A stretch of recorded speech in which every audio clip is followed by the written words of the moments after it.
Hello అండి, నమస్తే. నేను మీ స్వాతిని. Welcome back to food is life. ఈరోజు కూడా మన ఛానల్లో ఒక సరికొత్త స్నాక్ ఐటెంతో అయితే నేను మీ ముందుకు వచ్చేసాను.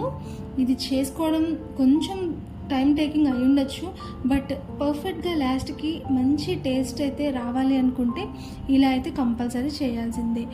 అందరికీ తెలిసినట్టు విజయవాడలో పునుకులు ఎంత ఫేమస్సో, విజయవాడలోని మా ఏరియాలో పునుకులతో పాటు ఈ ఆలూ బోండా కూడా ఫేమస్సే. మా ఏరియాలో చేసే ఈ ఆలూ బోండా ఎంత టేస్ట్ అంటే దానికి క్రౌడ్ కూడా అంతే ఉంటుంది. సో అలాంటి ఆలూ బోండాని మీరు కూడా కంపల్సరీ టేస్ట్ చేయాలనుకుంటున్నారా? సో అయితే ఈ వీడియోని ఎండ్ వరకు చూసేసేయండి చాలు. సో లేట్ చేయకుండా ప్రాసెస్లోకి అయితే వెళ్ళిపోదామా మరి. ఫస్ట్ అయితే స్టవ్ ఆన్ చేసుకుని పైన కడాయిని పెట్టేసుకుని మనం చేసుకునే క్వాంటిటీకి తగ్గట్టుగా చూసుకుని ఆయిల్ అయితే వేసేసుకోవాలి. నేను ఇక్కడ ఒక 4 to 5 స్పూన్స్ వరకు ఆయిల్ అయితే వేసుకున్నాను. మనం ఆయిల్ వేసుకున్న తర్వాత ఫస్ట్ దాన్ని కొంచెం హీట్ ఎక్కనివ్వాలి. ఆయిల్ హీట్ ఎక్కిన తర్వాత ఇందులోకి జీలకర్ర ఒక 2 స్పూన్లు వేసుకున్నాను. అలాగే 1/2 స్పూన్ వరకు అజ్వాన్, అలాగే 1 స్పూన్ నుంచి 1.5 స్పూన్ వరకు ఆవాలు, అండ్ తర్వాత ధనియాలు 1 స్పూన్ వరకు వేసేసుకున్నాను. ఆ తర్వాత ఇందులోకి పెద్ద సైజు ఒక పచ్చిమిరపకాయని తీసుకుని ఇలా ముక్కలుగా కట్ చేసుకుని వేసేసుకున్నాను. తర్వాత ఆయిల్లో ఇవన్నీ కూడా మంచిగా వేగనివ్వాలి. ఇలాగా మంచిగా వేగిన తర్వాత మాత్రమే మనం మిగిలిన ప్రాసెస్ చేసుకోవాలి. మనకి ఇక్కడే ఇవన్నీ వేగకపోతే తినేటప్పుడు పండ్ల కింద పడి మంచి టేస్ట్ అయితే రాదు, మొత్తం రెసిపీ అంతా కూడా స్పాయిల్ అయిపోతుంది. సో ఇలా కొంచెం వేగిన తర్వాత మనకి ఫ్రెష్గా ఉన్న కరివేపాకు ఒక రెమ్మ వరకు వేసుకోవాలి. ఇవన్నీ కూడా మంచిగా వేగి మంచి అరోమా వచ్చేంత వరకు కంపల్సరీ వేయించుకోవాల్సిందే. సో ఇవన్నీ కూడా వేగిపోయిన తర్వాత మాత్రమే ఇక్కడ నేను ఒక 2 మీడియం సైజ్ పొటాటోస్ని తీసుకుని ముందుగానే ఉడకపెట్టేసుకున్నాను. ఇలా ఉడకపెట్టుకున్నది ఒక గిన్నెలోకి తీసుకుని మెత్తగా మ్యాష్ చేసేసుకోవాలి. మనకి దుంపగా దీనిలో వేసేసుకుంటే తర్వాత మ్యాష్ అవ్వదు. అందుకని నేను ఫస్ట్ అయితే ఒక గిన్నెలోకి కానీ ఒక బౌల్లోకి కానీ వేసుకుని ఫస్ట్ బాగా మ్యాష్ చేసుకుని ఆ తర్వాత మాత్రమే మనం చేసుకునే ప్రాసెస్లో కడాయిలోకి అయితే వేసేసుకుంటున్నాను. సో మీరు కూడా ఇలానే చేసుకోండి. ఎక్కువ ఉండాలి లేకుండా మంచిగా తాలింపు అనేది పోపు అనేది దీనికి పట్టేటట్టు చాలా బాగుంటుంది. సో తర్వాత ఇది మనకి పోపుతో బాగా కలిసిపోయింది కదా పొటాటో.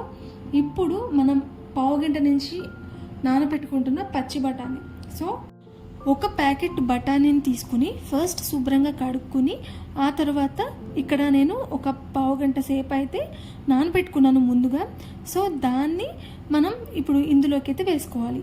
ఈ పొటాటోలోకి బఠానీ అనేది మంచి కాంబినేషన్, అస్సలు స్కిప్ చేసుకోకుండా వేసేసుకోండి. అండ్ తర్వాత ఇందులోకి ఒక పించ్ వరకు పసుపు వేసుకున్నాను.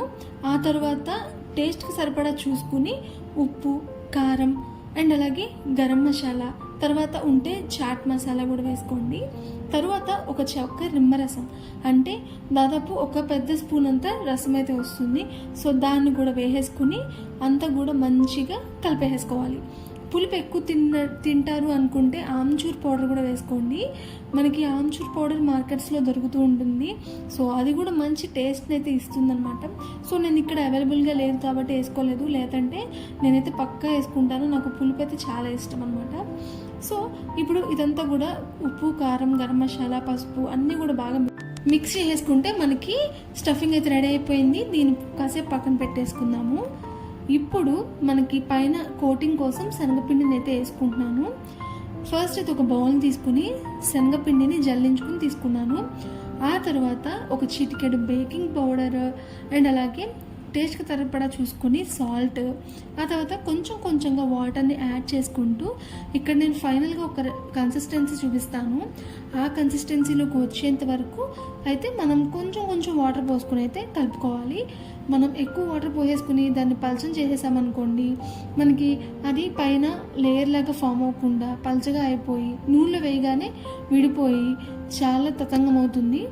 సో నేను చూపిస్తున్న ఫైనల్ కన్సిస్టెన్సీని చూడండి. అదే కన్సిస్టెన్సీలో పిండిని అయితే కలుపుకోండి.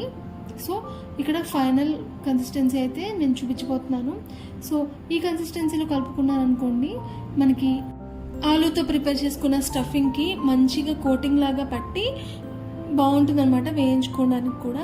సో ఈ కన్సిస్టెన్సీ అయితే ఇదండి ఫైనల్గా. సో దీన్ని పక్కన పెట్టేసుకుందాము. ఇప్పుడు మనం ఇంతకు ప్రిపేర్ చేసుకున్న స్టఫింగ్ అయితే మనకి పూర్తిగా చల్లారిపోయింది. సో అదే ప్యాన్లో నేను ఇక్కడైతే ఉండలైతే కట్టేసుకుంటున్నాను.